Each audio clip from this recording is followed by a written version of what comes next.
Welcome to Tech Tuesday. My name is Heather Hickey and I'm joining you here from the technology program team. Today we're going to be exploring some digital tools to support you and your students in the inquiry process. So just as everyone's joining us here, we'll switch over and get started.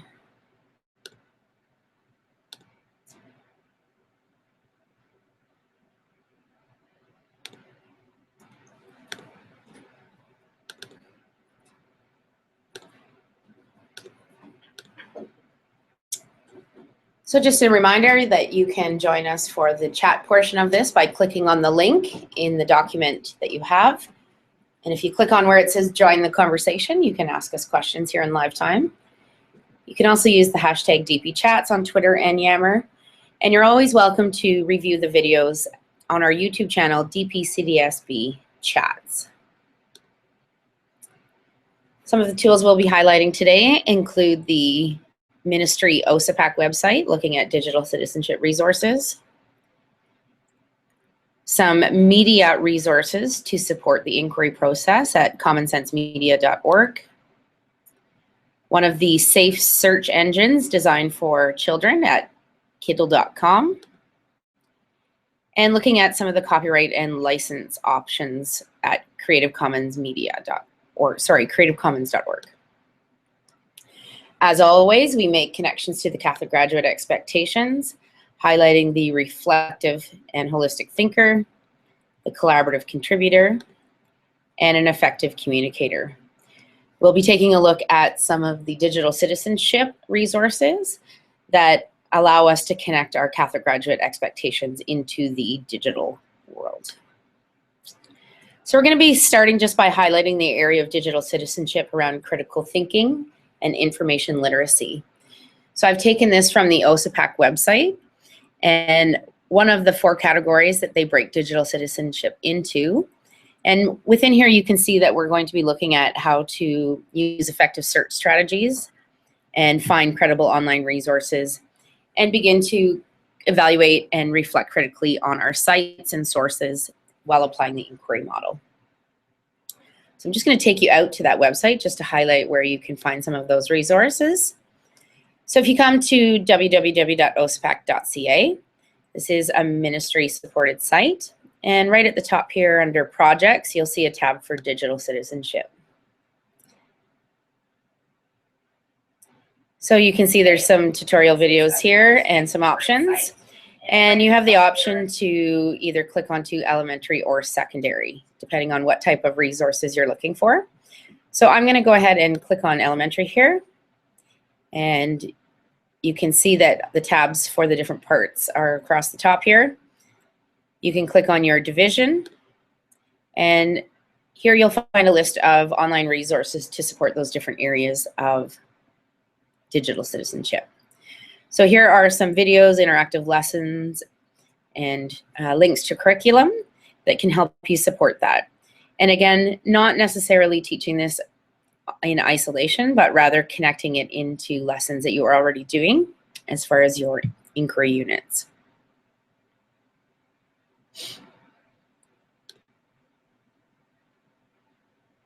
So lots of useful resources for you there.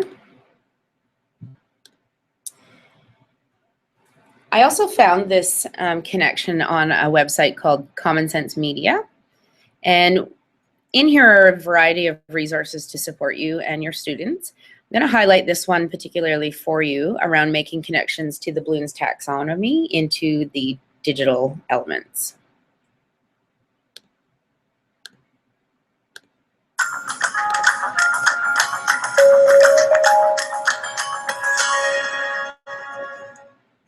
Most educators are familiar with Bloom's Taxonomy, a model that classifies different levels of human cognition in thinking, learning, and understanding. As a teacher, you've likely used this taxonomy to guide the development of curriculum, assessments, and instructional strategies. But how is this model affected in an age of digital technology, and how might it influence your instructional design? Let's take a step back. Bloom's taxonomy was created in the 1950s by educational psychologist Benjamin Bloom and his colleagues. The 3 lower levels, knowledge, comprehension, and application are more basic levels of cognition, also called lower order thinking skills. This would include concrete thinking, memorization, and understanding. The three upper levels, analysis, synthesis, and evaluation, referred to as higher order thinking skills, include abstract, critical, metacognitive, and creative thinking. Some have likened the model to a mountain or a stairway, where teachers set learning objectives and design learning experiences to guide students to higher levels of thinking. The taxonomy has become an important model for structuring students' learning processes. In the 1990s, Bloom's taxonomy was updated by a group led by David Krathwohl, one of the original authors, and Lauren Anderson, a former student of Bloom's.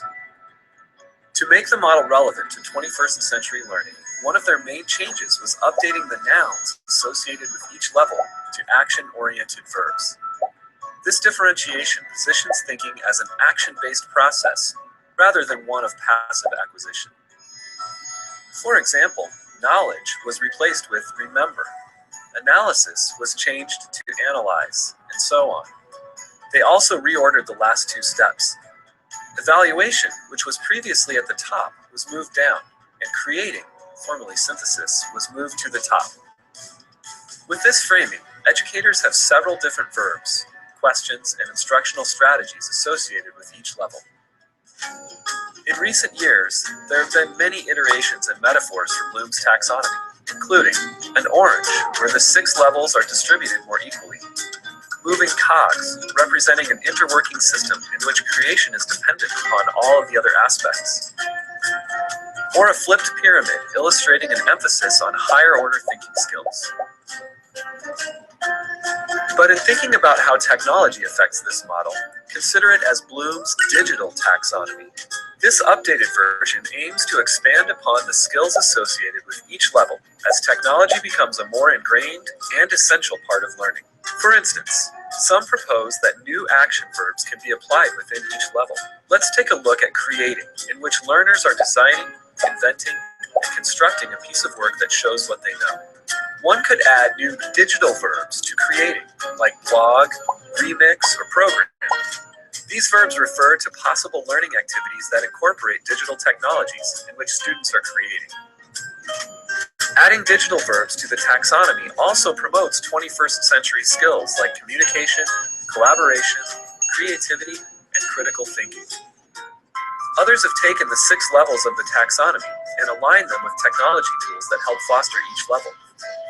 For example, as a teacher, you can think about how to integrate apps and websites that help students remember content, like flashcards or drill and practice tools. There are tools that help students analyze and make sense of content, like reading charts, graphs, or mind maps. Or you can think about what tools support student creation, like producing, podcasting, blogging, coding, editing, and more. With these examples, the focus should not necessarily be on the tools themselves, but on how the tools can be vehicles in transforming student thinking at different levels. So, as you weave technology into your teaching, ask yourself, how can the tools you use support different cognitive levels? Which tools help you address lower order thinking skills? And which can help challenge students' higher order thinking skills? Consider how Bloom's digital taxonomy can help you identify ways to design technology-rich learning experiences for your students.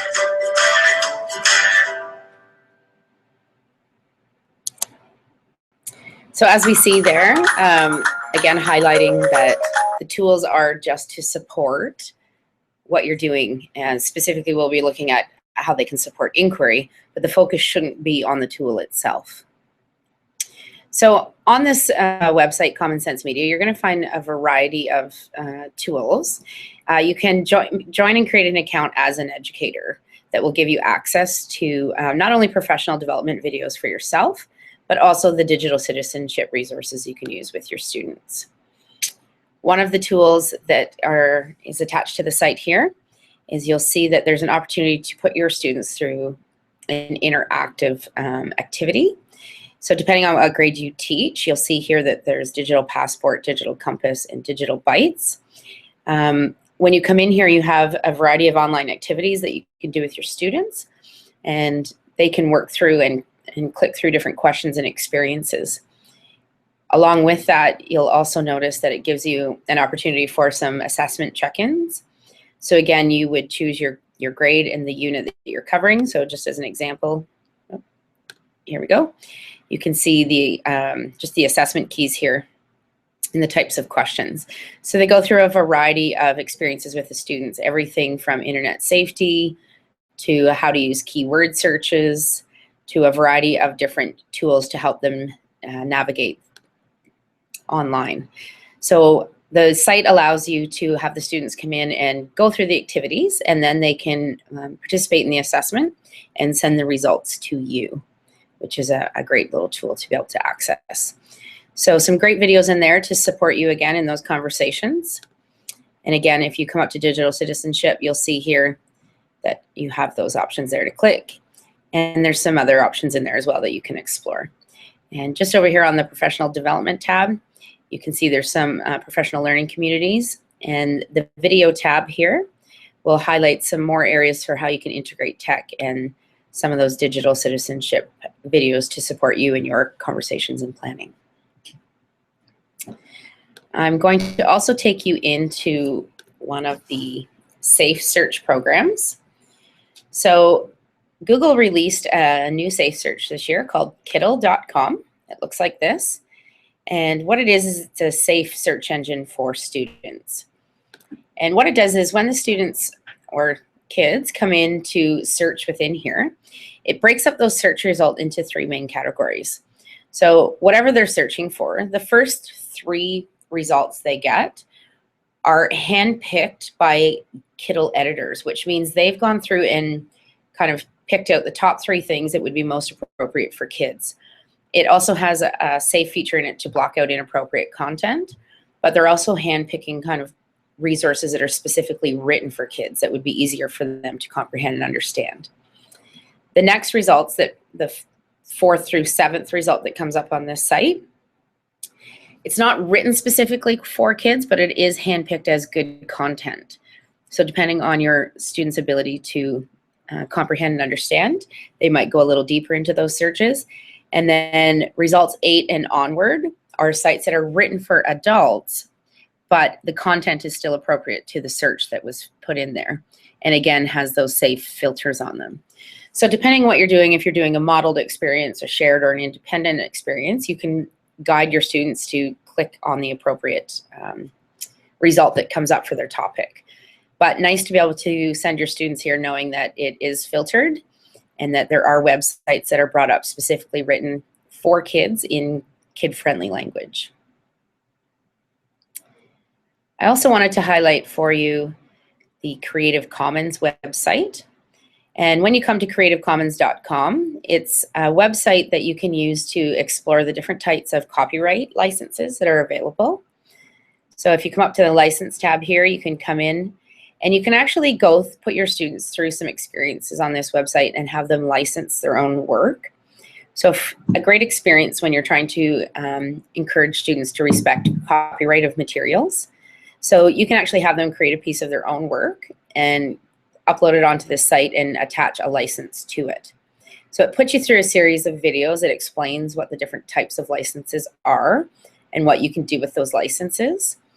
The other thing I like to do is when I just come to and I Google Creative Commons here, you'll see that there's one of the options is Creative Commons search.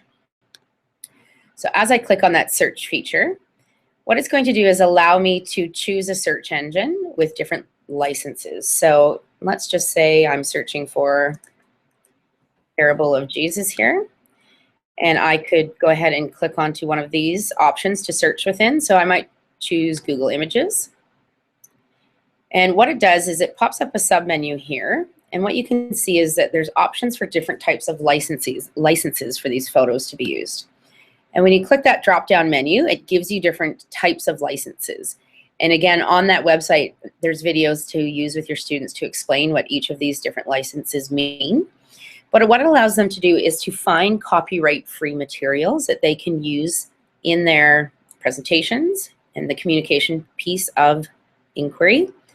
So oftentimes our students are taking things off the internet without not even knowing they're breaking some copyright.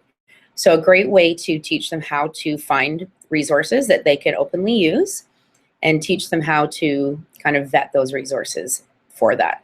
So 2 really great experiences is to kind of teach them about the different types of licenses, having them search either the web or images or for music, and then also having them create a piece that they upload and attach a license to.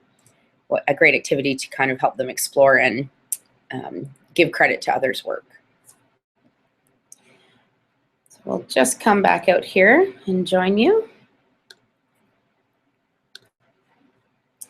So today we've just highlighted quickly a few tools that you can start to use to embed digital citizenship into your inquiry process, and a few tools to help you support that.